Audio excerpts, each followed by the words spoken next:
오늘은 구원을 호소하는 기도, 구원을 호소하는 기도라는 제목으로 말씀을 나누도록 하겠습니다. 네, 오늘 본문이 참 되게 길었잖아요. 그렇죠? 26절까지 있었는데 제가 오늘 이 구원을 호소하는 기도라는 제목으로 말씀을 잡은 것은요. 오늘 말씀 같은 경우는요. 이제 내 뜻대로 안 되는 이해할 수 없는 고난 가운데 이 시편 기자가 고백한 내용들이 오늘 말씀에 보면 나오기 때문입니다. 왜 이런 일을 나라가 당해야 되는지, 우리로 말하자면 왜 우리 가정에 이런 일이 일어나야 되는지, 왜 나의 삶에, 왜 이 나라 가운데 이런 일이 일어나야 되는지 싶은 그런 의심이 드는 순간이 오늘 말씀에 보면 나와 있습니다. 오늘 말씀이요, 정확한 배경은 알려져 있지 않아요. 근데 이스라엘 역사 가운데 좀 추정해 볼 수 있는 큼직한 사건들이 있었거든요. 한 세 가지 정도로 보더라고요. 하나는 기원전 701년에 그 아수르라는 나라가 예루살렘을 침공했었던 그때를 배경으로 한다라는 것도 있고요. 또는 우리가 너무 잘 아는 587년 그때 바벨론이 이제 예루살렘을 파괴하고 포로로 이렇게 남유다 백성들을 잡아갔던 그때로 보는 견해도 있고요. 그 이후에 여러분 이거는 성경에는 안 나오는데요. 그 역사 속에 갑자기 어려워질 수 있는데 그 말라기랑 마태복음 사이에 공백 기간이 400년이 있거든요. 그때 마카비 혁명이라는 그런 일이 있었습니다. 그래서 막 헬레니즘의 영향을 받고 벌써부터 졸리시죠? 네, 이런 얘기는 안 하도록 하겠습니다. 그런데 이게 참 어려운 상황이었던 거죠. 아니, 하나님의 백성에게 왜 이런 일이 생기는가? 우리도 이런 일을 참 마주할 때가 있죠. 하나님을 나름 열심히 섬긴다고 하지만 그 가운데 아무 변화가 우리 가정 가운데 일어나고 있지 않는 것 같다면 그 가운데 참 우리가 지칠 수밖에 없지 않겠습니까? 저 같은 경우는 다음 세대 사역이다 그러더라고요. 다음 세대 사역을요, 밑 빠진 독에 물 붓는 사역이라고 합니다. 밑 빠진 독에 그 물을 부으면 다 새어버리기 때문에 의미가 없어 보이는 거죠. 그러나 하나님과 연결되어 있다면 그 밑빠진 독 또한 의미가 있을 수 있다라는 거예요. 제가 예전에 어느 동화를 읽었는데 거기 그런 내용이 나오더라고요. 어느 사람이요, 머리에다가 밑빠진 독을 이고 다니는 사람이 있었어요. 자기도 그 독이 이렇게 밑빠진 줄을 몰랐던 거죠. 너무 내가 무의미했다, 내가 너무 낭비를 했다 싶었는데 그 밑빠진 독에서 물이 새가지고 결국에는 그게 이제 꽃길이 되었다라는 그런 이야기를 본 적이 있거든요. 우리도요, 하나님 앞에서 때로는 무의미해 보이는 시간들이 있을 수 있습니다. 그런데 그때 우리가 하나님 안에서 구원을 호소하는 기도를 하며 나아갈 때에 여러분, 하나님 안에서 무의미한 시간은 존재하지 않는다라는 사실입니다. 그래서 오늘 이 말씀을 통해 구원을 호소하는 기도를 드려야 되는데요. 첫 번째로는요, 구원을 호소하는 기도는 과거에 행하신 하나님의 구원을 기억하는 것입니다. 우리 1절부터 3절을 같이 읽어보겠습니다. 시작. 하나님이여, 주께서 우리 조상들의 날 곧 옛날에 행하신 일을 그들이 우리에게 일러주매 우리가 우리 귀로 들었나이다. 주께서 주의 손으로 무 백성을 내쫓으시고 우리 조상들을 이 땅에 뿌리박게 하시며 주께서 다른 민족들은 고달프게 하시고 우리 조상들은 번성하게 하셨나이다. 그들이 자기 칼로 땅을 얻어 차지함이 아니요 그들의 팔이 그들을 구원함도 아니라 오직 주의 오른손과 주의 팔과 주의 얼굴의 빛으로 하셨으니 주께서 그들을 기뻐하신 까닭이니이다. 1절에 보면요, 주께서 조상들의 날 곧 옛날에 행하신 일들을 그들이 우리에게 일러주었다고 합니다.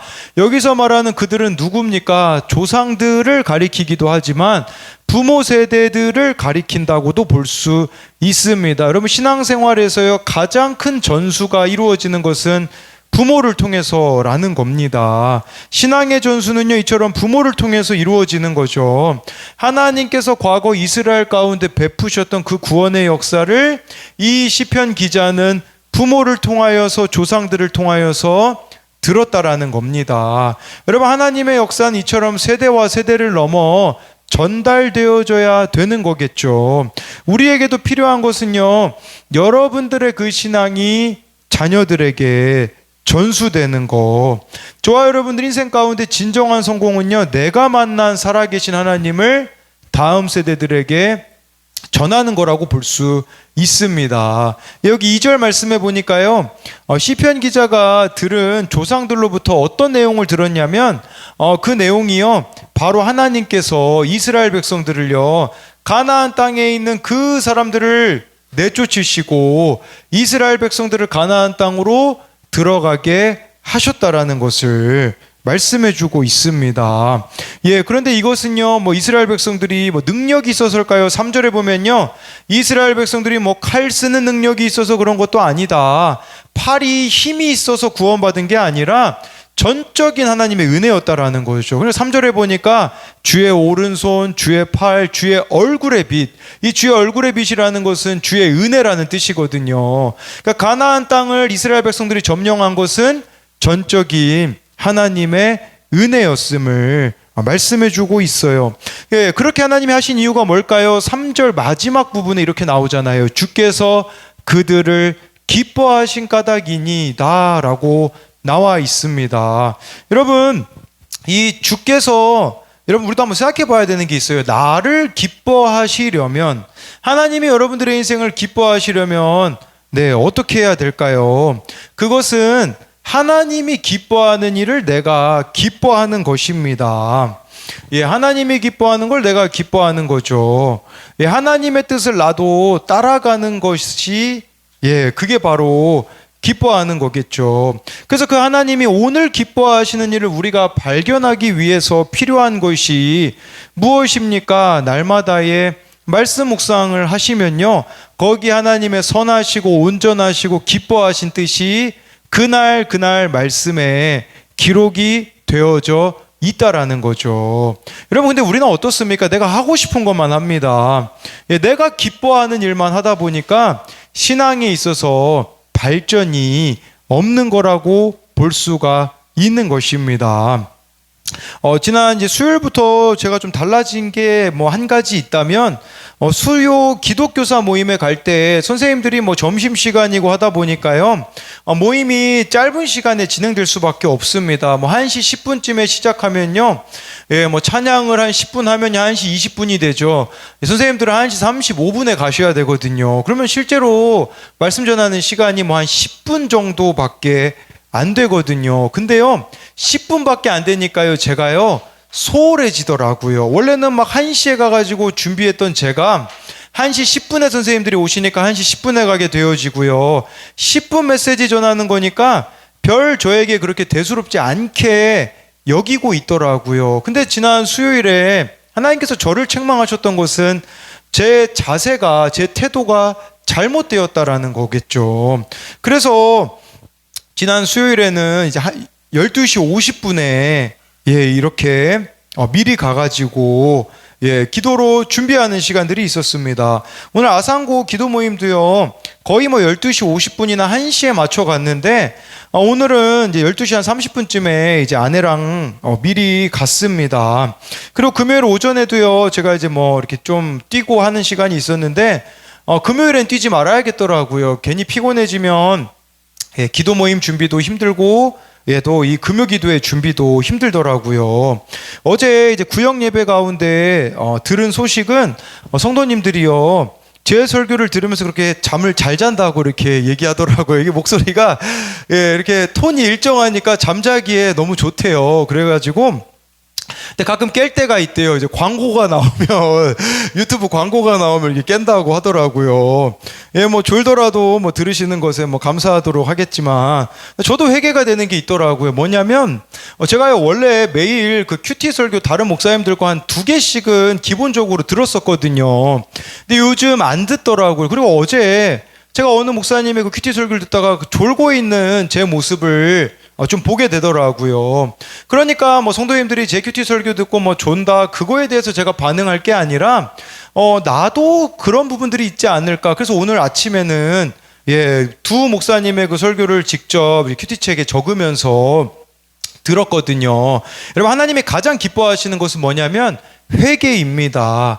돌이키는 거예요. 내 삶의 지극히 작은 부분이라도 돌이키며 살아가는 거, 그게 바로 하나님이 기뻐하시는 거죠. 여러분 생각해 보십시오. 내가 하나님을 그 하나님 자체를 기뻐하는데 그 모습을 보는 내 자녀들이 당연히 하나님에 대하여서 관심을 가지게 되지 않겠습니까? 그래서 정말 좋아요, 여러분들이 하나님을 기뻐하는 자가 되어야 하는 것이죠. 어제 저희 그 강해찬 큐티에 할아버지가 등장했습니다. 어제 큐티에 이렇게 적었더라고요. 예, 칭찬할 사람에다가 할아버지라고 썼어요. 칭찬 내용은 뭐냐면 띵크 양육을 받았어요. 이렇게 우리 강해찬이 적었더라고요. 할아버지가 예, 이제 우리들 교회에서 띵크 양육 이제 다음 주 월요일이 마지막이거든요. 그래서 이렇게 양육 받으시는 것이 예찬이에게 남겨지는 뭐 신앙의 유산이 되지 않겠습니까? 네, 물론 이런 부분들도 뭐 잘했다고 보지만 아까 예배 시작 전에는 뭐 그런 얘기를 했다고 하더라고요. 우리 할아버지가 자꾸 운동을 하니까 운동 적당히 하라고 너무 오래 사시지 말라고. 예, 아빠가 계속 부목 사야 된다고. 네, 우리 예찬이가. 네, 그리고 부목사 하다가 죽는데요. 그러니까 할아버지도 예, 적당히 사시라고 하는 뭐 웃어야 되는지 말아야 되는지 잘 모르겠습니다. 뭐 아무튼 예, 그렇습니다. 예, 그래서 저도 또 어제 예찬이한테 좀 그렇게 얘기했어요. 예찬이가 아침에 이제 너무 못 일어나거든요. 야, 너 예찬아, 너 그렇게 못 일어나면 나중에 하나님이 목회자로 부를 수 있다. 조심해라. 이렇게 이야기해줬어요. 왜 그러냐면 제가 진짜 못 일어났거든요. 저희 누나한테 뭐 밟히면서 일어났던 적이 한두 번이 아니에요. 지금 보세요. 3시 반이면 눈을 뜬다니까요. 예, 강해찬, 네, 조심하십시오. 네, 우리 4절부터 6절 계속해서 읽어보도록 하겠습니다. 시작. 하나님이여, 주는 나의 왕이시니 야곱에게 구원을 베푸소서. 우리가 주를 의지하여 우리 대적을 누르고 우리를 치러 일어나는 자를 주의 이름으로 밟으리이다. 나는 내 활을 의지하지 아니할 것이라 내 칼이 나를 구원하지 못하리이다. 예, 여기 시편 기자는요, 주는 나의 왕이시니 야곱 즉 이스라엘에게 구원을 베풀어 달라는 거예요. 지금 이스라엘이 위기 가운데 있으니 하나님이 은혜를 베풀어 주셔야 됩니다. 그리고 5절에요, 다른 걸 의지하지 않겠다고 하잖아요. 주를 의지하겠다라고 하면서요, 6절에요, 내 활을 의지하지 않고 내 칼이 나를 구원하지 못하리이다라는 것은요, 내가 인간적인 방법으로 이 문제를 해결하지 않겠다라는 겁니다. 내 인간적인 어떠함으로 문제 해결을 하지 않겠다라는 거죠. 여러분, 내가 능력이 있는데 활과 칼을 쓰지 않는다라는 것은 어려운 일 아니겠습니까? 우리도 세상을 살다 보면요, 세상이 지혜를 가질 수도 있고요, 세상에 능력을 가질 수가 있습니다. 그런데 그럼에도 불구하고 내 힘을 쓰지 않을 수 있으시겠습니까? 다윗이 그러했잖아요. 사울을 두 번이나 죽일 기회가 있었지만 거기에 힘을 쓰지 않는 다윗의 모습을 우리는 생각해 볼 수가 있는 거죠. 여러분, 뭐 다윗만 그랬습니까? 예수님을 보십시오. 하나님의 아들이셨잖아요. 기적을 베푸시고 능력이 있으셨잖아요. 능력이 있는데 안 쓰셨습니다, 예수님께서는요. 왜냐하면 그게 하나님께 대한 전적 의존이기 때문이라는 겁니다. 여러분, 이스라엘의 승리는 자신들의 무기와 전술에 있지 않고 오직 하나님께 있음을 고백하고 있는 거죠. 여러분, 가정의 승리는 어디에 있겠습니까? 여러분, 스스로의 무기와 전술에 있지 않습니다. 하나님께 있다는 거죠. 그렇다면 우리가 해야 되는 건 뭐겠습니까? 하나님의 품을 더욱 깊이 파고들어야 되는 겁니다. 근데 우리는요, 대부분 현실만 보면 낙심하여서 아무것도 안 하는 경우가 너무나 많은 거죠. 지난 주일부터 이제 교회 11시 예배 설교를 하게 되니까요, 저도 여러 가지 부담들이 있고 이제는 뭐 핑계 댈 수 없는 것들이 저에게 있습니다. 그래서 제가 이번 한 주 동안 하고 있는 게 있는데 그게 뭐냐면, 틈만 나면요, 그 3층 강대상에 방석을 깔고 앉아서 기도하는 겁니다. 저의 어떠함으로는 사람을 변화시킬 수 없음을 고백하는 거죠. 그리고요, 제가 사람들에게 인정받는 것들을 최소화해 나가야겠다라는 생각이 들더라고요. 하나님이 인정하시는 자가 되려면 이제 제가 인정받는 것을 하나씩 버려야 된다라는 생각이 들더라고요. 제가 사람들에게 인정받는 것 중에 하나는 뭐냐면요, 수시로 있잖아요, 예, 우리 교회에 그 큐티 설교 올리면 뭐 몇 명이 듣나 뭐 그런 거 확인하고 뭐 누가 댓글 남겼는가 그런 거를 제가 쓸데없이 계속 체크하는 게 있더라고요. 근데 오늘 아침부터는 그렇게 하지 말아야겠다. 예, 뭐 그냥 하루에 한 번, 예, 아침에 뭐 이렇게 확인하는 거 외에는 이런 것에 대하여서도 내가 인정받는 것에 대하여 익숙해지지 말아야겠다. 여러분, 이게 내 활과 칼을 의지하지 않는 거죠. 그러니까 내 능력을 뭔가 드러내 보이는 그것에 대하여서 예, 우리가 멀리하게 되어지는 거. 그럴 때 하나님의 역사가 일어나는 게 아니겠습니까? 예, 그래서 이것에 대한 두 가지 적용은요. 나에게 가장 힘이 되는 구원의 간증은 무엇입니까? 또 내가 다음 세대에 남길 구원의 간증은 무엇입니까? 또 한 가지는요. 하나님께서 기뻐하시는 자가 되기 위하여 회개함으로 바뀌어야 하는 내 삶의 작은 부분은 무엇입니까? 네, 두 번째로는요, 구원을 호소하는 기도는 그럼에도 불구하고 기도하는 것입니다. 우리 9절을 같이 읽어보겠습니다. 시작. 그러나 이제는 주께서 우리를 버려 욕을 당하게 하시고 우리 군대와 함께 나아가지 아니하시나이다. 네, 여기 그러나 이제는으로 시작합니다. 8절까지는 하나님께서 베푸셨던 은혜를 기억하는 거라면 그러나 이제는이라는 것은요, 이제는 8절과는 반대되는 상황이기 때문에 그러나 이제로 시작이 되는 겁니다. 예, 지금 이들이 마주하고 있는 현실은 하나님께서 조상들에게 베푸신 은혜와는 다른 현실을 마주하고 있는 시편 기자의 고백인 거죠. 지금 시편 기자가 마주하고 있는 현실은 하나님이 우리를 버려 욕을 당하게 하셨다고 합니다. 지금 굴욕을 당하고 있는 상황이면 우리 군대와 함께 나아가지 아니하시나이까 다야라는 말은요, 하나님 왜 우리 군대와 함께 싸워주시지 않으십니까? 하나님 왜 나와 함께하지 않으십니까? 왜 우리 가정과 함께하지 않으십니까? 라는 거죠. 이것은 마치 하나님께 버림받은 듯한 느낌, 예, 또 원수들의 이런 조롱, 예, 나의 이런 무가치함을 경험하고 있을 때 예, 그것에 대해서 이렇게 표현하고 있는 거죠. 지금 이는 시편 기자가 겪고 있는 지금 국가적인 어려움 앞에서 자신의 감정을 솔직히 토로하는 모습입니다. 여러분, 기도라는 것은요, 내 뜻과 다를지라도 내 기대와 다른 현실이어도 하는 겁니다. 하나님 앞에서는 이처럼 솔직한 것이 너무나도 중요하다라는 거죠. 우리 계속해서 15절을 읽어보겠습니다. 시작. 나의 능욕이 종일 내 앞에 있으며 수치가 내 얼굴을 덮었으니. 이전에는 하나님의 은혜와 그 구원을 경험했던 이스라엘이 지금은요, 능욕과 수치를 마주하고 있어요. 이방 나라들로부터 받는 능욕과 수치를 매일 견뎌야 하는 처지가 된 것이죠. 여러분, 그럼 이 정도 상황이 되면 하나님을 충분히 떠날 수도 있지 않겠습니까? 그런데요, 하나님을 떠나지 않습니다. 우리 17절, 18절을 계속해서 읽어보겠습니다. 시작. 이 모든 일이 우리에게 임하였으나 우리가 주를 잊지 아니하며 주의 언약을 어기지 아니하였나이다. 우리의 마음은 위축되지 아니하고 우리의 걸음도 주의 길을 떠나지 아니하였으나. 여러분, 이쯤 되면 하나님을 떠날 만도 한데요, 나는 여전히 하나님을 떠나지 않겠다라는 거예요. 주의 언약을 어기지 아니하겠다라는 것은요, 하나님의 말씀이 없는 자처럼 살지 않겠다라는 겁니다. 그리고 18절에 우리의 마음은 위축되지 않았고 라고 나오는데, 직역하면요, 우리의 마음이 뒤로 물러서지 않았다라는 겁니다. 그러니까 하나님께 대하여서 충성스럽지 못한 모습으로 나아가지 않는다라는 겁니다.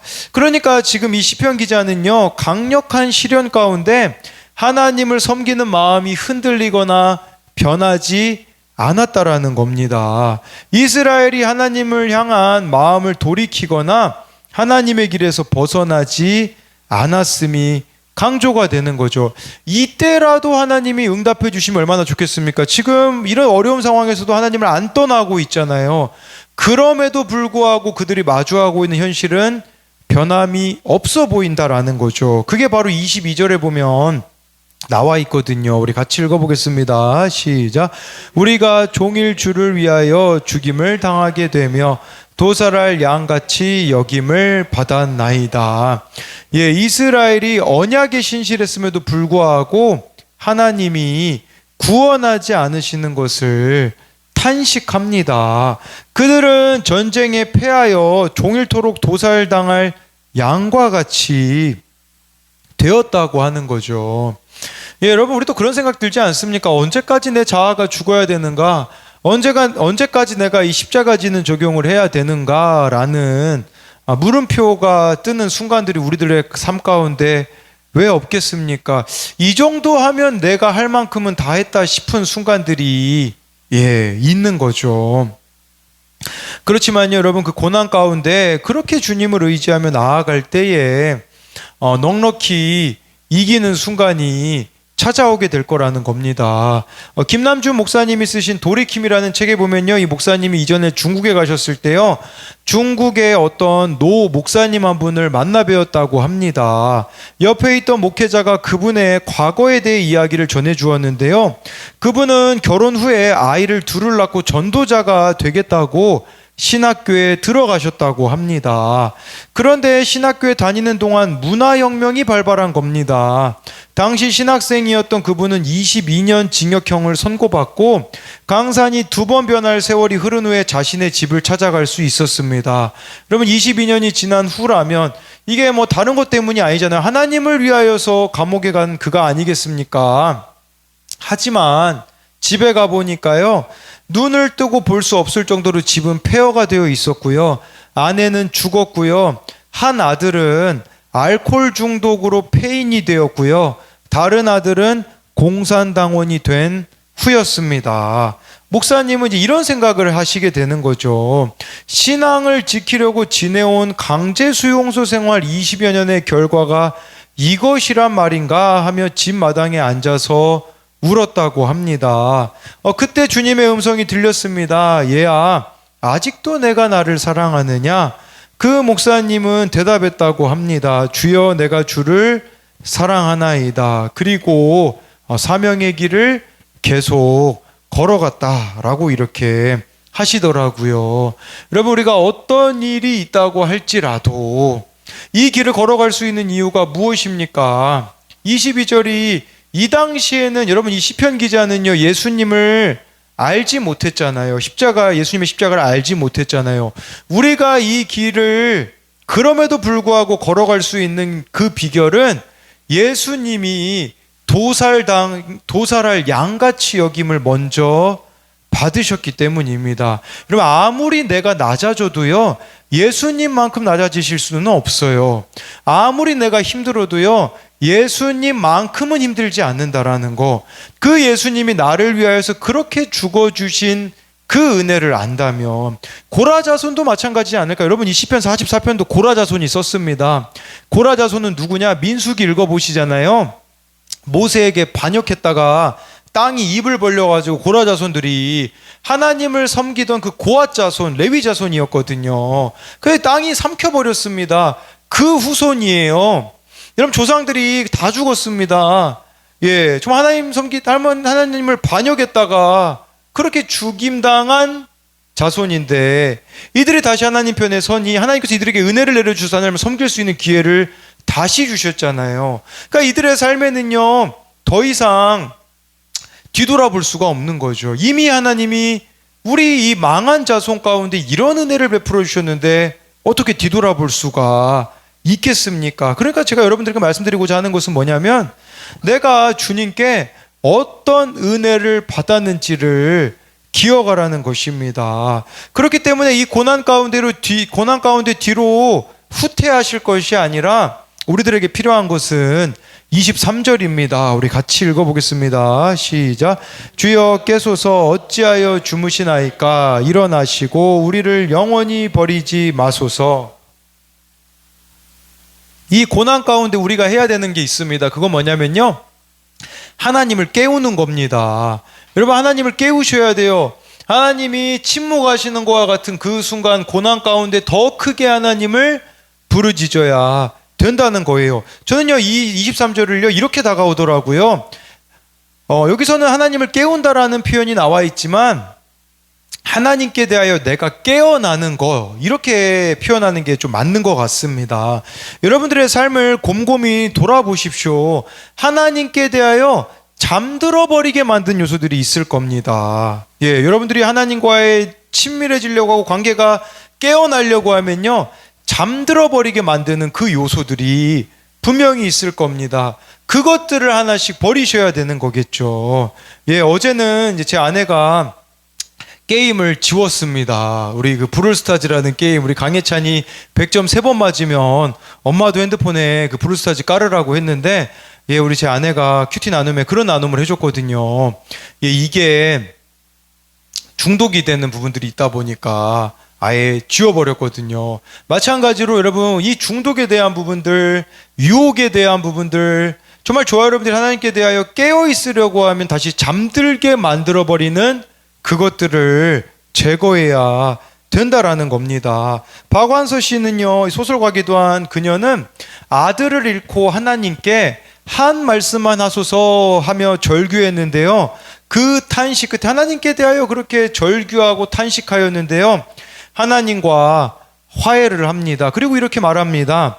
1년 전 내가 그렇게 고통하고 신음할 때 수없이 되물었던 질문, 하나님 한 말씀만 하시옵소서. 그러나 하나님이 1년이 지난 지금까지 그 질문에 대한 답변이 없으시다.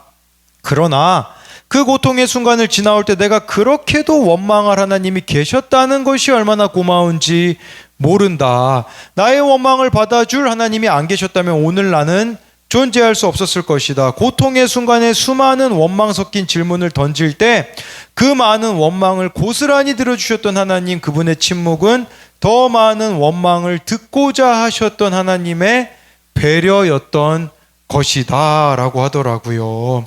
그럼 마찬가지로 내가 깨어나면 됩니다.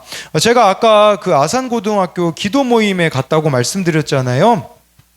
오늘 평소랑은 좀 달랐습니다. 뭐가 달랐냐면 제가 다른 거죠. 모임은 항상 있었지만 가기 전에 좀 더 기도하고 조금 더 하나님 앞에 나아가다 갔는데요. 오늘 그 기도 모임을 끝나고 어느 선생님이 저희 그 카톡방에 이렇게 남겨주셨어요. 뭐라고 남겨주셨냐면, 목사님 오늘 우리 반 민성이가 갈급해서 자발적으로 예배에 참석했는데 마음이 평안해졌다고 간증을 합니다. 감사드려요. 오늘 큐티 말씀 가지고 나눴거든요. 정말 내 영혼이 그 시냇물, 그 사슴이, 목마른 사슴이 시냇물 찾아 헤매이듯이 내 영혼 주를 갈급해야 한다라는 그 말씀을 나눴는데, 오늘 이 모임에 처음 온 아이가 그 말씀에 위로를 받았다라는 이런 이야기를 들었습니다. 그리고요, 저는 몰랐는데 제 아내가 이게 매주 이 기도 모임에 지금 온 애가 있어요. 지금 고1 때부터 와서 지금 고2가 됐거든요. 그래서 저는 걔가 당연히 교회 다니는 줄 알았거든요. 근데 알고 보니까 교회 다니는 애가 아닌데 이 기도 모임에 나오는 애들이 있더라고요. 이런 것들을 보면서 제가 들었던 생각은 뭐냐면, 내가 하나님께 대하여 깨어 있으면 되겠구나 라는 생각이 들더라고요. 그러니까요, 하나님께서 나를 통하여서 하시고자 하는 일이 참 많이 있는데 문제는 내가 잠들어 있기 때문이라는 거죠. 여러분, 먼저는요, 말씀을 대하는 태도를 한번 보십시오. 이 말씀이 정말 여러분들에게 부딪혀 오지 않는다면, 내가 정말 영적으로 잠들어 있다 보니까 전혀 내 마음에 이 말씀이 부딪혀 오지 않는다면 하나님께 대하여 지금 잠든 상태가 아니겠습니까? 정말 저와 여러분들이요, 하나님께 깨어있기만 하면 하나님이 하실 일이 얼마나 많이 있으시겠습니까? 그런데 하나님께 대하여 우리가 잠들어 있으니 나를 향한 하나님의 뜻이 이루어지지도 않고 우리 가정을 향한 하나님의 계획도 이루어지지 않게 되는 게 아니겠습니까? 그렇기에 정말 저와 여러분들이 하나님께 대하여 깨어있는 우리들이 되기를 소망합니다. 이것에 대한 두 가지 적용은요, 하나님께 신실했음에도 고난을 겪을 때 나는 어떻게 반응합니까? 하나님을 더욱 의지합니까? 아니면 원망합니까? 또 한 가지는요, 나를 하나님께 대하여 잠들어 버리게 만드는 것은 무엇입니까? 정말 하나님께 대하여 깨어 있어야 되는데 잠들어 버리게 만드는 그 중독과 유혹이 무엇이 있는지를 묻는 겁니다.